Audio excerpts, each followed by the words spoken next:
আজকে যেরকম আমরা মুভমেন্টে তাদের বিভিন্ন দাবির কথা বলছি, অ্যাট দ্য সেম টাইম আজকে যেটা আমি অনুরোধ করব যে আমরা কতটা এই জিনিসটাকে একটা সামাজিক সমস্যা হিসেবে ভাবছি এবং কতটাকে একটা রাজনৈতিক সমস্যা হিসেবে ভাবছি, আমাদের সেই দৃষ্টিভঙ্গিটাকেও পরিষ্কার করা দরকার। দিনে দুবার ব্যবহার করো স্টপেজ ক্রিম আর নিজেকে রাখো evergreen Keya Seth aroma therapy stoppage cream আর খুঁজে পাও নতুন আমিকে। আর কখনো হয়তো আমরা উত্তেজিত হয়ে অনেক রকম কথাবার্তা বলি, কিন্তু আবার হাত জোর করে বলবো যে সময় এসছে ভাবার যে সমস্যাটা জুনিয়র ডাক্তারদের মধ্যে, সার্ভিস ডক্টরদের মধ্যে এবং আমাদের রাজ্যের প্রশাসন বা গভর্নমেন্টের মধ্যে আজকে এই ত্রিপাক্ষিক আলোচনাটার মধ্যে সুপ্রিম কোর্টকে এনে সালিশি সভাটা বসিয়ে আমরা এই সমস্যাটাকে সহজ করছি না, আরো এই সমস্যাটাকে আমরা বিকৃত করছি। Is Supreme Court a part of the problem or is Supreme Court today a part of the solution? এইটা একটা বিরাট প্রশ্ন।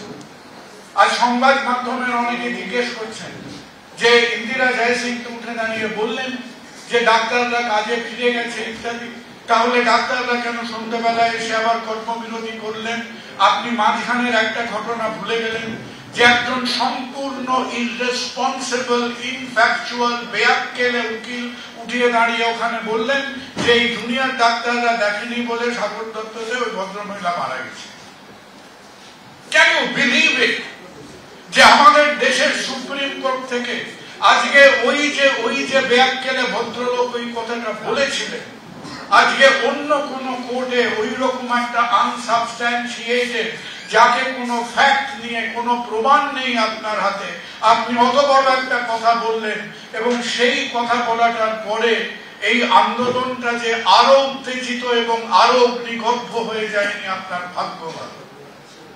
আপনি অন্য যে কোনো প্রফেশনের ওখানে বলতে পারতেন, আমরা যে কেউ একজন পলিটিক্যাল ব্যক্তিত্বের ওখানে বলতে পারতাম সুপ্রিম কোর্টে দাঁড়িয়ে যে আপনি ওই কাজটি করেননি বলে অমুকে মরে গেছেন, আপনার মিছিলে গিয়ে আপনি একটা মিছিল করেছিলেন, আপনার এই পলিটিক্যাল ডিস্টারবেন্সে 5টা লোক মারা গেছে, তার জন্য আপনি দায়ী। কি করে আজকে সুপ্রিম কোর্টের গর্ভগৃহের থেকে ওই রকমের রেসপন্সিবল স্টেটমেন্ট গুলো হয়? আর একজন সাধারণ মানুষ হিসেবে জিজ্ঞেস করি, আপনার 150টা সিসিটিভি বসানোর কথা, আপনি 150টার মধ্যে 75টা বসিয়েছেন। 150 ডিভাইডেড বাই 75 ইজ 50%। মশাই, এই যে আলোচনা করতে সুপ্রিম কোর্টে 500টা উকিল লাগে, আপনাদের ফোনের ক্যালকুলেটর গুলোকে কি জলে ভিজিয়ে দিয়েছেন? What is your problem? আজকে যে কনফিউশনটা, আমাদের জাতিটার ব্রেন কমে গেছে, মেরুদণ্ড তো কমে গেছে, সরকারি হাসপাতালে ডাক্তারদের মেরুদণ্ডটা দুর্বল হয়েছে, বেসরকারি ডাক্তারদের কোনোদিন ছিল না। কিন্তু এই বুদ্ধি শক্তিগুলো আজকে যদি এই সমস্যাটাকে কোনো মতে আমাদের একটা রেশনাল সলিউশনে আসতে হয়, এর মধ্যে আমাদের রাজ্যের প্রশাসন আছে, এর মধ্যে আমাদের জুনিয়র ডাক্তাররা আছেন, এদের মধ্যে আমাদের হেলথ সার্ভিস ডক্টররা আছেন।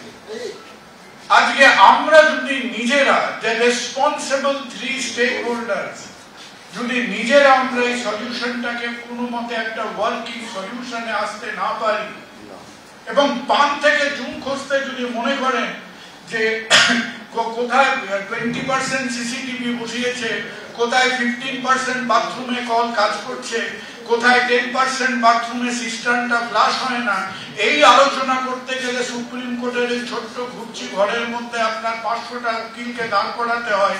এর থেকে বড় প্রহসন বোধহয় স্বাধীন ভারতবর্ষের ইতিহাসে আজ অব্দি হয়নি। It has not happened. আর এই প্রসেসটা হচ্ছেটা কি? এটা কি একটা হিয়ারিং হচ্ছে? এটা কি একটা আলাপচারিতা হচ্ছে? এটা কি একটা অ্যাডভাইসারি হচ্ছে? এটাকে কি রুলিং দিচ্ছেন? আজকে সাধারণ মানুষের জন্য সেই 1,23,000টা শব্দের ভারতীয় সংবিধান লেখা হচ্ছিল। আমার মতো নিম্ন বুদ্ধি, নিম্ন মেধার একজন মানুষকে বোঝান যে এই সুপ্রিম এখনো এই কেসটা হিয়ারিং হবে সিবিআই কোর্টে, যখন সিবিআই তার চার্জশিট গঠন করবে। তাহলে সুপ্রিম কোর্ট যে রোল প্লেটা করার চেষ্টা করছেন আজকে, over and above the high court of Calcutta, আজকে সুপ্রিম কোর্ট অফ দিল্লি সেটা কি de facto another department of government of West Bengal? বুঝতে